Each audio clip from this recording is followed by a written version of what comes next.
If you play COD Zombies on console, then you are all too familiar with the painful process of trying to build the trample steam on die rise.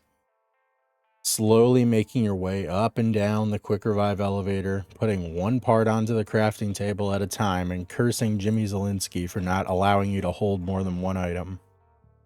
And if you watch a lot of Zombies content, then you're probably aware that it looks very different when playing on PC.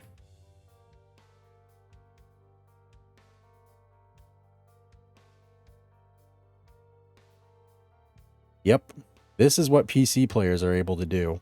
They can juggle multiple parts, getting them all over to the ledge in less than a minute. And while this is possible on console as well, it is very, very slow. As sad as it is, this has always been one of the biggest reasons I've wanted to play COD Zombies on PC. For pretty much every action in the game, you have to hold X or square for a brief moment before you can actually interact with it.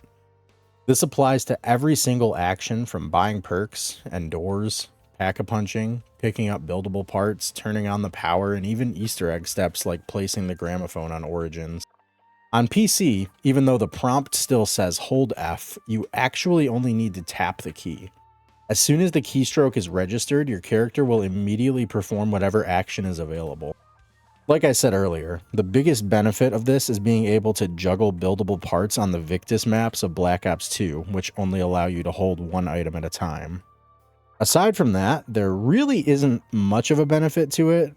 I mean, I guess it can sometimes make it easier to buy ammo or a perk, since on console the game can sometimes be a bit picky and not let you buy it even though it feels like you are holding X for like 5 minutes in front of it. Weirdly enough, there actually is one action I've found on PC that requires you to hold the button, which is rebuilding barriers. For whatever reason, this seems to be the only action that works the same as it does on console, requiring you to hold the button for a brief moment before the action will begin. Another advantage that PC has over console is Fast Knife. In World at War through Black Ops 2, you can actually knife faster on PC with a very simple trick. All you need to do is fire a semi-auto weapon like the starting pistol or the M14, hold left click, and until you let go, you'll be able to melee much faster than normal.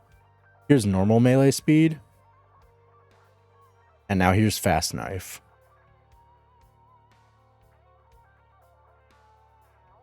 It's not all upsides on PC though.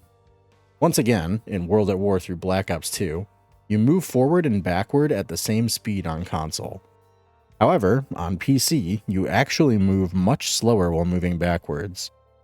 Weirdly enough, Black Ops 1 actually has a strange and easy fix for this. If you load into a match of Dead Ops Arcade and then quit, your backwards movement speed will be the same as your forward movement speed, just like if you were playing on console. However, this only works for Black Ops 1, and there isn't any way to fix it on World at War or Black Ops 2. And that about does it for all the strange differences between PC and console. The only other differences are pretty obvious, like frame rate and FOV, and really you can't even change your FOV in World at War and Black Ops unless you either edit the INI files or use console commands on Plutonium. If you learned something new, you are legally obligated to leave a like.